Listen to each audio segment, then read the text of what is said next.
Kisah ini dimulai dari keluarga Campbell. Dalam sebuah wawancara, Sarah Campbell menceritakan kisah yang mereka alami pada saat itu. Sarah bersama keluarga berpindah rumah yang baru mereka sewa.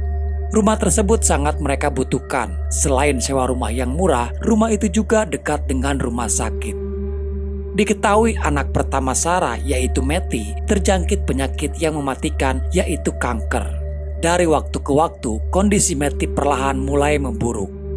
Entah berapa biaya yang sudah mereka keluarkan demi untuk pengobatan Matty.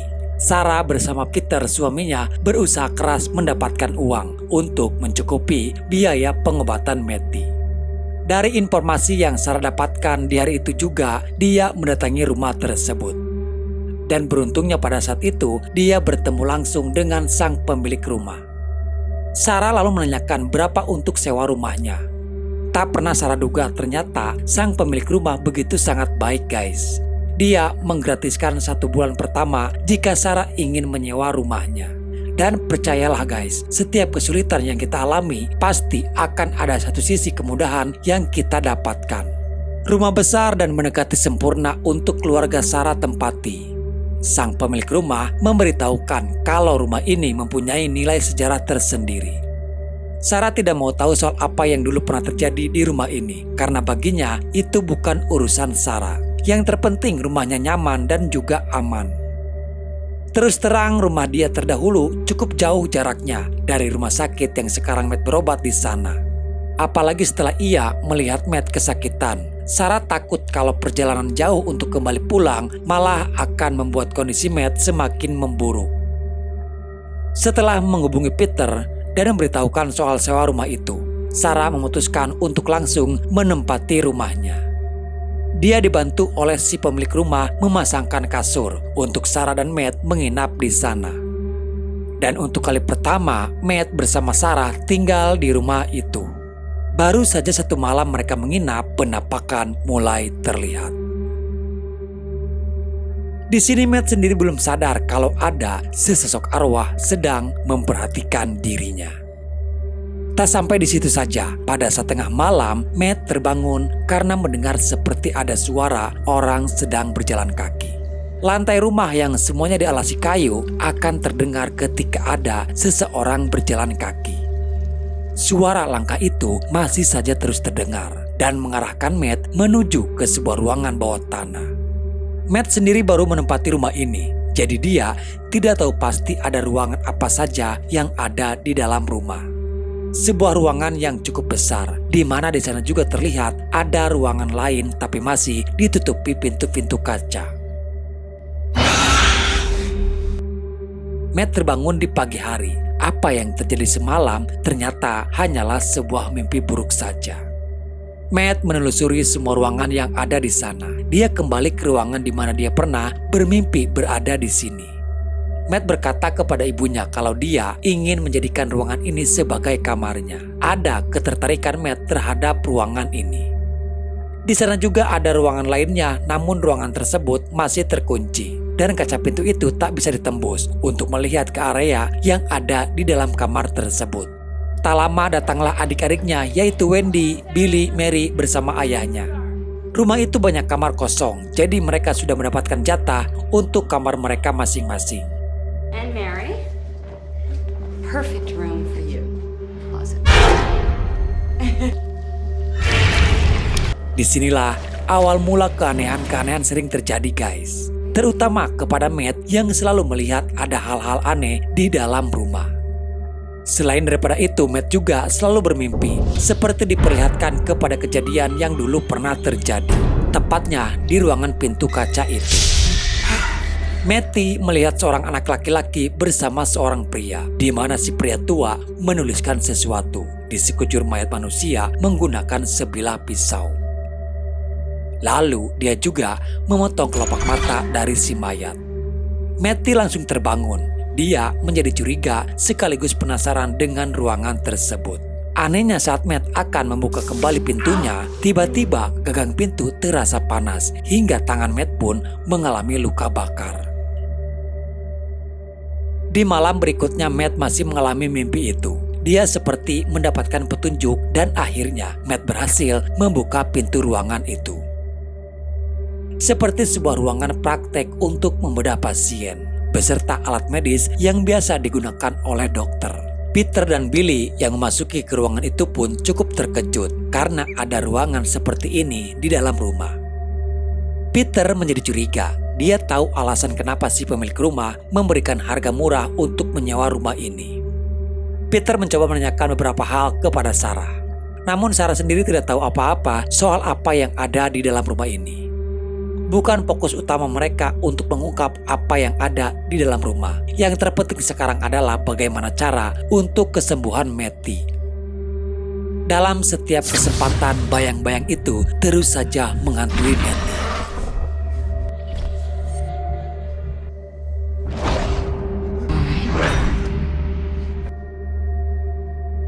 Saat Matty sedang berobat rutin di rumah sakit, dia bertemu dengan seorang laki-laki bernama Nicholas. Nicholas sempat melihat kegelisahan yang dialami oleh Matty. Sedikit bercerita kalau Matty belakangan ini selalu bermimpi buruk. Perbincangan secara intens terjadi. Setelah mengobrol cukup lama, Nicholas lalu memberikan kartu nama. Jikalau suatu saat nanti Matty butuh bantuan, dia bisa menghubunginya.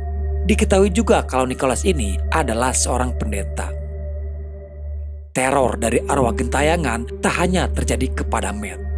Bayang-bayang itu kini mulai menghantui Wendy bersama adik-adiknya di rumah. Lampu di rumah yang tiba-tiba padam. Turn the lights on, please. Matty kembali diperlihatkan anak laki-laki yang memasuki ruangan itu. Dan saat Matt masuk ke ruangan tersebut, penampakannya kini sudah berbeda. Terlihat sudah ada beberapa mayat yang tertutupi oleh kain. Lalu pintu tertutup sendiri.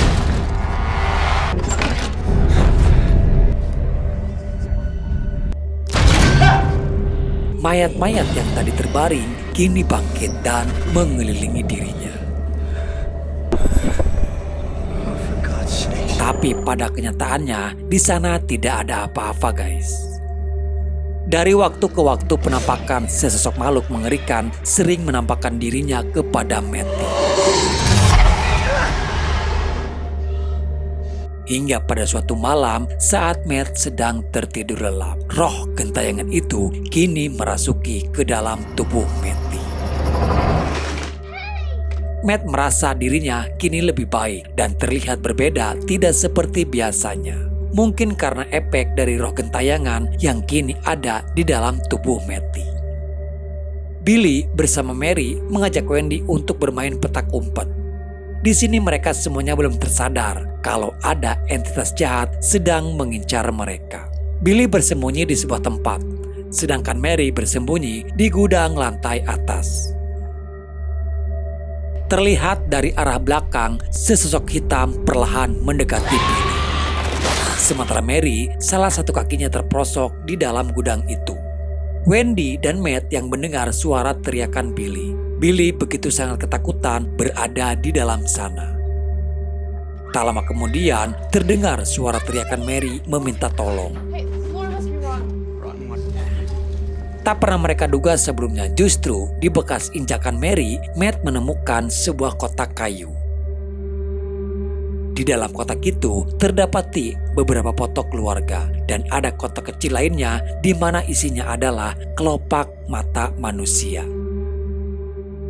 Di foto lain mereka juga menemukan foto yang aneh. Sebuah foto mengeluarkan sesuatu di dalam mulut orang tersebut. Dan ada foto anak laki-laki yang pernah ada dalam mimpinya Matty. Matty memberitahukan soal mimpi itu kepada Wendy. Matty kira belakangan ini dia hanya berhalusinasi melihat sesosok anak itu. Tapi sekarang anak itu memang nyata adanya. Matty sendiri tidak tahu apa maksud dari mimpi-mimpinya. Disinilah mereka berdua mulai menyelidiki apa yang dulu pernah terjadi di rumah ini. Wendy mencari informasi tersebut di perpustakaan.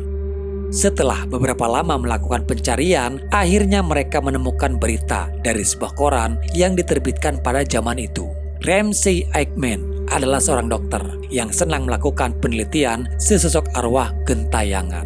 Dan diketahui anak yang ada dalam mimpi Matty bernama Jonah. Jonah adalah pembantu Ramsay sebagai perantara.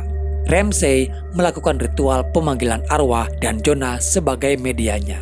Setiap arwah yang dipanggil oleh Ramsay, arwah tersebut akan dimasukkan ke dalam tubuh Jonah.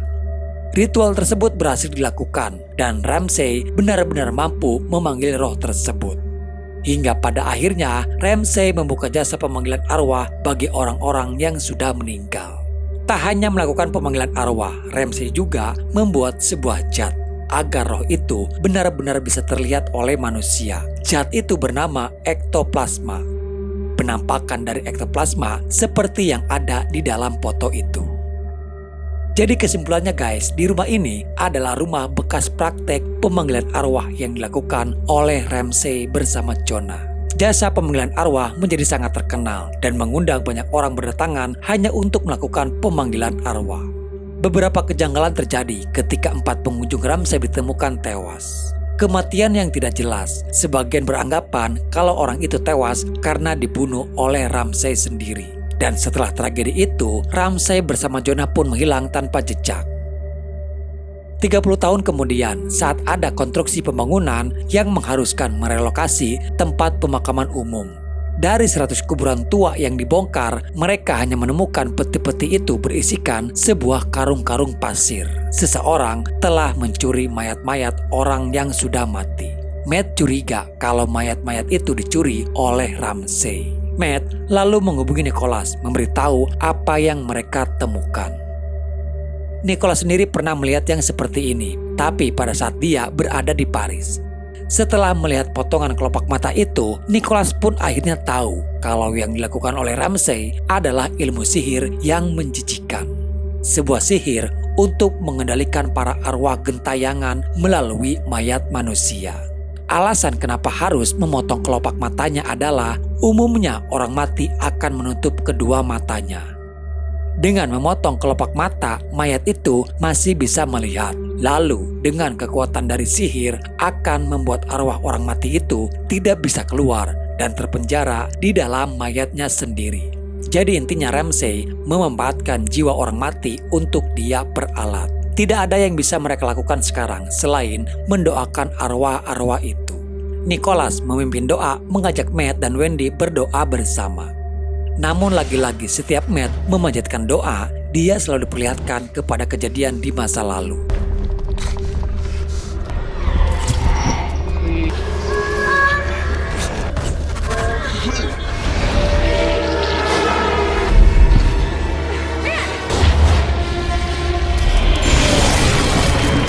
Tak lama datang Sarah. Sarah marah ketika melihat ada orang lain di rumah. Nicholas mencoba untuk menjelaskan kalau di rumah ini ada roh jahat dan mereka menginginkan Matty. Kondisi ini sangat berbahaya bagi Matty jika tidak segera ditangani. Namun Sarah tidak mempercayainya dan tetap meminta kepada Nicholas untuk pergi. Sebelum Nicholas pergi, dia sempat memberikan kartu namanya karena Nicholas yakin suatu saat Sarah pasti akan membutuhkannya. Saat semuanya sudah tertidur lelap, kini giliran Sarah yang mendapati gangguan. Dia terbangun karena mendengar seperti ada seseorang mendekati dirinya. Sarah kira itu Matty. Saat dia menyalakan lampu kamar, tiba-tiba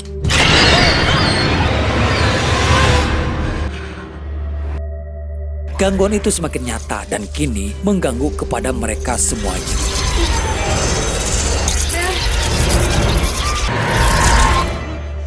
Pada akhirnya, Sarah pun percaya. Dia kembali menghubungi Nicholas. Nicholas membawa beberapa alat pendeteksi untuk mencari pusat energi negatif itu berasal. Sesosok hitam kini menampakkan diri di hadapan Nicholas.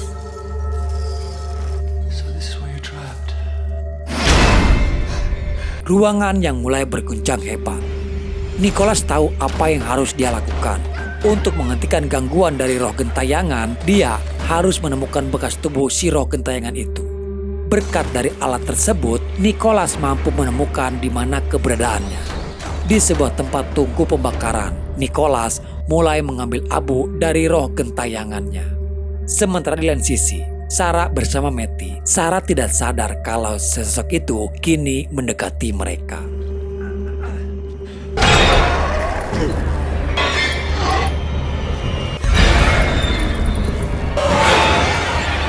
Tapi untung saja sebelum dia mendekati Matty, Nicholas terlebih dulu berhasil membawa abu itu keluar dari rumah.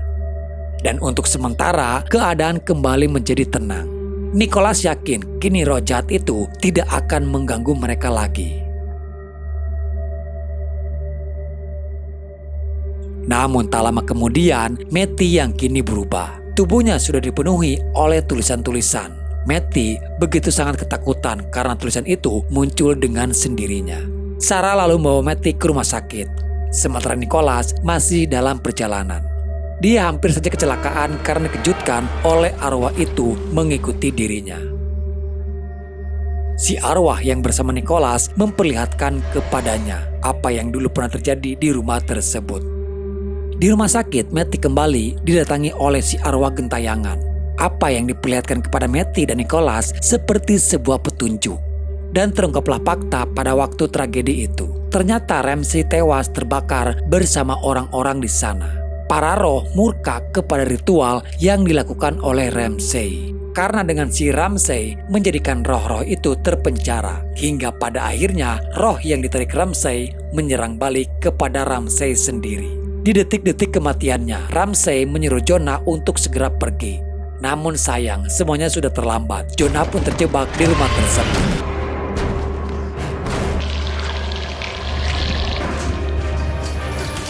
Dia dikurung di sebuah tungku pembakaran. Jonah meninggal terbakar di tungku pembakaran itu.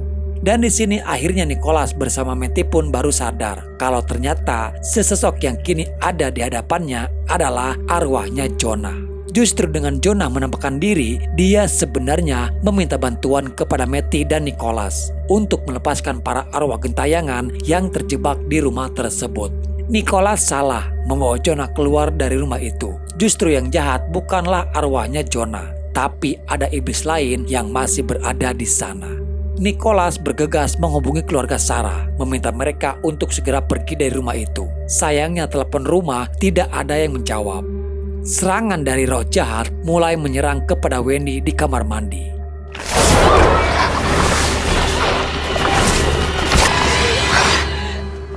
Di rumah sakit pun Matty kabur melalui jendela.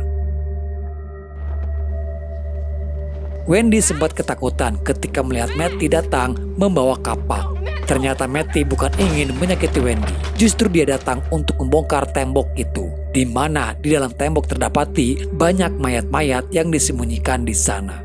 Matty lalu membawa adik-adiknya untuk keluar dari rumah, sementara dia sendiri yang akan menyelesaikannya.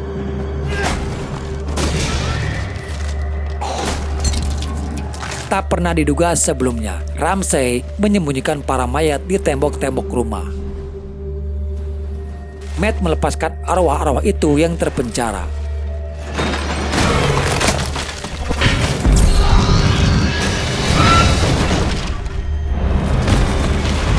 Dia lalu membakar mayat-mayat yang ada di sana. Sebagian rumah sudah hampir terbakar semuanya.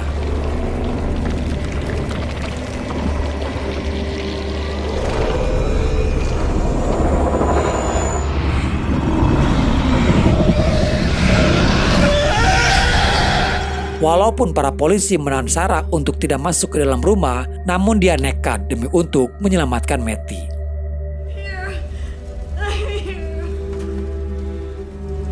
Mereka berdua hampir terjebak di dalam rumah, tapi untung saja tim pemadam langsung mengevakuasi mereka. Sarah berhasil membawa Matty keluar dari dalam rumah. Matty pun masih bisa tertolong setelah ditangani oleh pihak medis. Nicholas bisa tersenyum tenang. Akhirnya Matty berhasil menyelamatkan para arwah yang terjebak di dalam rumah itu. Tak ada korban jiwa dalam tragedi tersebut, dan sebuah mukjizat terjadi ketika penyakit kanker yang diderita Matty dinyatakan sembuh total. Lalu di sini film pun selesai.